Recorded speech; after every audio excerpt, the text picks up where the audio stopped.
Good day, Dr. HANITA. Welcome to our presentation on debt, risk, and capital structure. Insights from emerging markets. Without further ado, let's begin the presentation. Good day, Doctor. I will start our presentations with the background of study. Over the past century, global trade has been a transformative force in shaping the world economy, overcoming challenges like the World War I, the Great Depression, and post-World War II recovery. Trade continued to surge after the establishment of United Nations Conference on Trade and Development, allowing developing countries to significantly increase their participation. Globalization has further intensified with milestones like China's entry into the World Trade Organization in 2001, which elevated the competition and influenced corporate financial strategies. So, capital structure is crucial in corporate financial management. Most firms incorporating debt to fuel growth rather than solely relying on equity. Debt offers benefits such as tax-deductible interest expenses, which lower a company's cost of capital and enhance profitability. However, excessive debt can lead to financial risks, including default and bankruptcy. In China, the real estate crisis highlights this risk as firms in these sectors accumulate unsustainable debt levels. This underscores the importance of balancing the benefits of debt, such as tax shelves, against the potential dangers of over-leverage. Next, emerging markets like the G20 economies, now accounting for one-third of global GDP, present both opportunities and challenges for corporate growth. How, unlike developed markets with sophisticated financing structures, emerging markets often rely on internal financing and short-term debt to mitigate risk. For example, Serbian firms prefer low debt ratios to manage volatility, reflecting a cautious approach. Despite difference, emerging markets are gaining prominence. Experts predict emerging market debts, especially in hard currencies, will outperform global equities with lower volatility over the next decades. Malaysia, as a key emerging market, continues to adapt to global economic shifts. Its inclusion in the BRICS Plus bloc in 2024 enhanced trade access, yet challenges persist. Post-COVID recovery, supply chain disruptions, geopolitical tensions, and inflation have dampened business demand. Workforce shortage and rising costs further compound economic pressures, reflecting the global complexities faced by emerging markets. In conclusion, this dynamic of global trade and capital structure underscore the need for strategic financial management. Balancing growth opportunities with risk mitigation is essential, particularly in emerging markets like Malaysia's. As globalization advances, adapting to these complexities will shape the futures of global economic landscapes. So that's all from me. I will pass to the next presenter. Good day to Dr. HANITA. My name is Lim Wen Jia, metric number 284889. 2.0 Current development of the debt in Malaysia or regional area. 2.1 Corporate debt level. The Asian plus 3 region include the Asian country with China, Japan, and South Korea. This country has been a steady increase in total debt to GDP ratio since the global financial crisis. As we can see, the corporate debt to GDP ratio remains higher in Asian plus 3 compared to the other regions.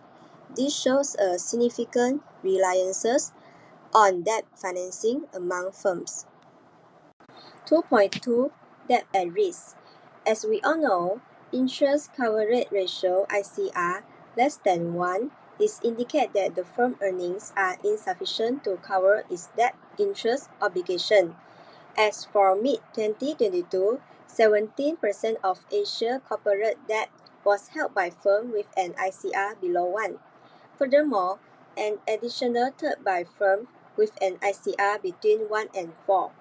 This distribution underscores the vulnerability of a substantial segment of corporate debt to financial distress. 2.3 Capital structure determinant in Malaysia. A study that analyzed 827 listed non-financial firms from 2008 to 2017. It identified that profitability, firm size, asset tangibility, growth opportunity as the key determinant of leverage. In the end, the findings suggest that more profitable firms tend to use less debt. On the other hand, larger firms with tangible assets are more inclined to leverage. 2.4 is the recent development in Malaysia. The stable of political and economic policy have gained a lot of foreign investment to invest in the Malaysia debt market. In July 2024, which is shown in the figure, foreign investors invested up to 1.75 billion to the Malaysia debt market. It is the highest in a year, and it is reflecting the confidence of the foreign investor in Malaysia's economic trajectory. Good day, Toto. My name is Yap Zhi Xin, and my metric number is 285516. Now I'll talk about the opportunity of corporate debt level in Malaysia or regional areas.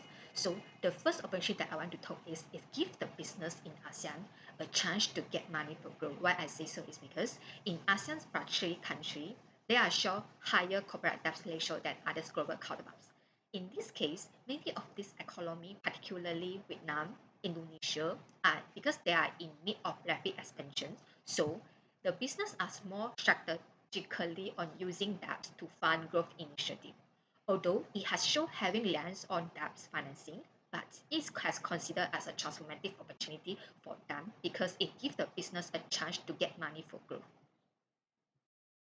Next, the opportunity of debt areas is it can enable more high-risk sectors to access diversified source of funding and reduce their dependency on indebtedness. Why I say so is because when high-risk sector like SME expanding access to alternative financing such as equity markets and governments loans, that it has helped them move away from over-reliance on debt. Thus, we conclude that diversifying funding sources will not only stabilize high-risk sector, but also enable them to reduce their dependency on indebtedness. Moreover, the opportunity of capital structure is it gives the big company in a chance to use that market smartly to pay for growth and development projects. For example, in Malaysia, mostly the bigger company who usually have physical assets like manufacturing or real estate, most likely to tap on that. For example, building infrastructure in Malaysia could get a lot of help from that financing if they have a strong governance and risk management measure. So this fact has proved that usually the big company in ASEAN have a chance to use that markets very smartly to pay for their growth and development project.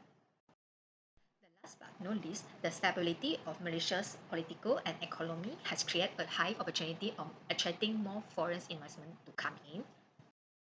As we know, foreign investment has become an important factor for a country to grow.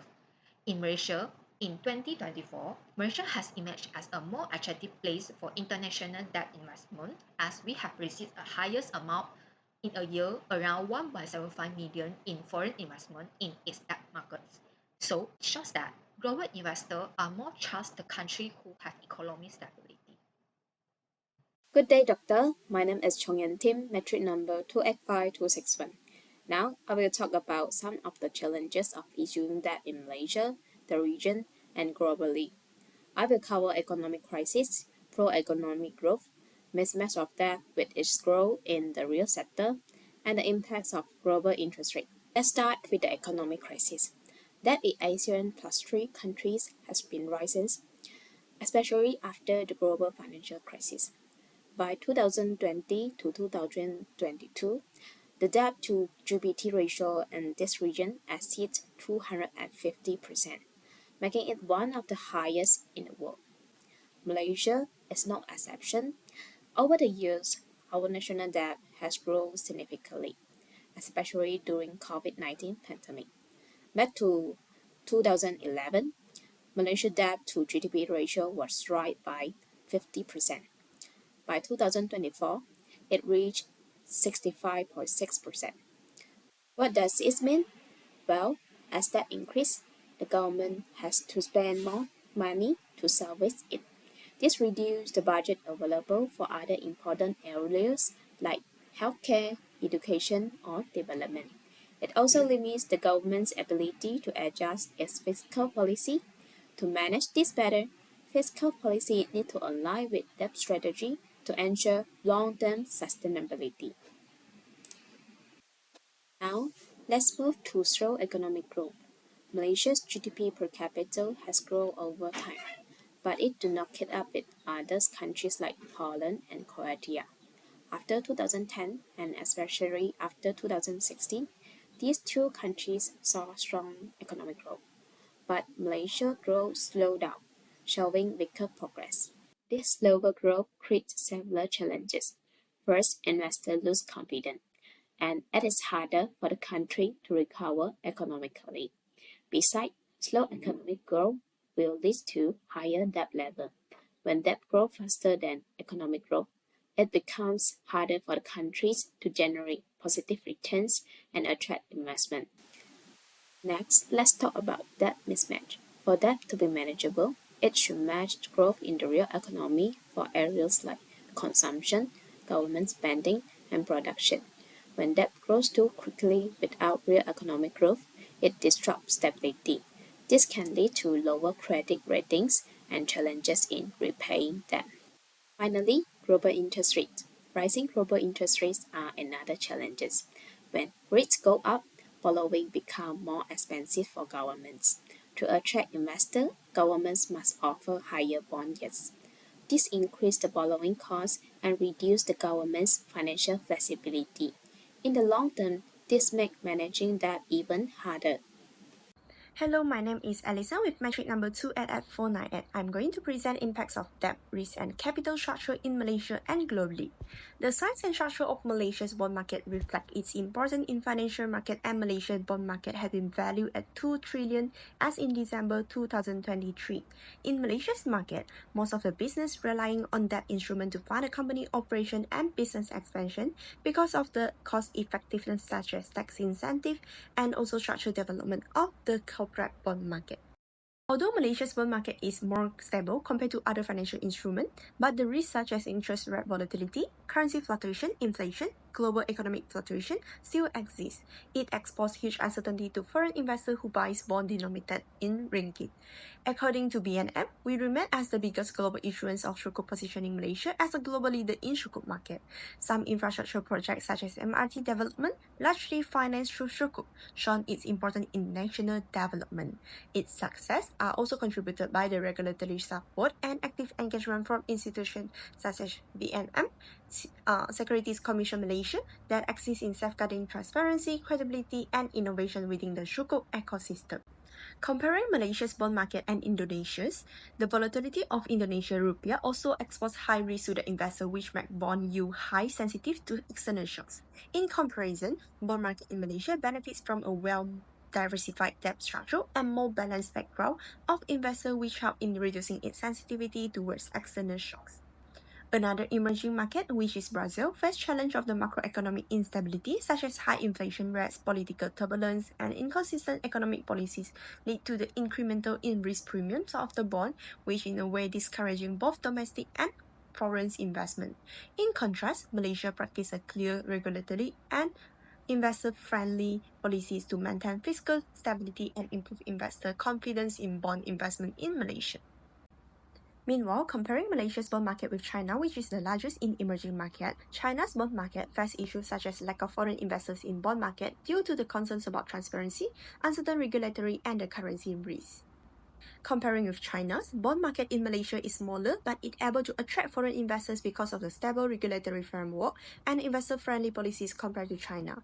Besides, Malaysia has more diverse and innovative financial instruments such as Sukuk that not only attract Sharia-compliant investors, but also strengthen market resilience.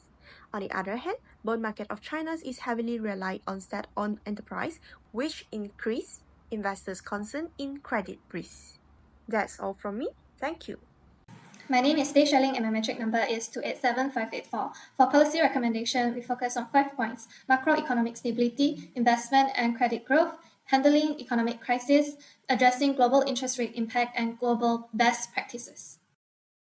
The macroeconomic stability is fundamental for addressing slow economic growth in emerging markets. Policymakers should establish clear and achievable macroeconomic goals, aligning fiscal, monetary, and exchange rate policies to support growth, control inflation, managing external debt, and strengthening of the international reserve. Inclusive development is equally vital. Governments must address economic and social barriers to enable broader participation in the economy, particularly for the marginalized group. These measures foster equitable growth and provide a sustainable approach to managing national debt levels. The relationship between investment and credit growth must be carefully managed. While higher credit growth stimulates investment, excessive expansion risks financial instability. Structural reforms can balance these dynamics by adjusting constraints as needed. Developing technological and digital infrastructure is also critical to fostering investment. Bridging gaps such as rural broadband access and harmonizing regulations with international standards will encourage public and private investments. These efforts create a foundation for sustainable growth and debt management. Lessons from past crises, such as the 2008 financial global crisis, offer valuable insights. Relaxing monetary policy can provide liquidity, while fiscal investment should target high-growth projects, such as the infrastructure and climate adaptation. The regional cooperation through free trade agreements strengthen the economic resilience. These coordinated measures stabilize the economy during downturns and lay the groundwork for sustainable growth. Rising global interest rates pose significant challenges to emerging markets. Governments should enhance fiscal resources by eliminating inefficiencies and building cash and foreign exchange buffers. Establishing precautionary credit lines and conducting stress tests are essential for identifying vulnerabilities. These measures enable targeted interventions, ensuring resilience to external pressures. Global examples illustrate effective approaches to debt management. In China, policies addressing corporate asset debt mismatches, including increasing the cost of debt financing and restricting access to long-term credit for high-risk businesses.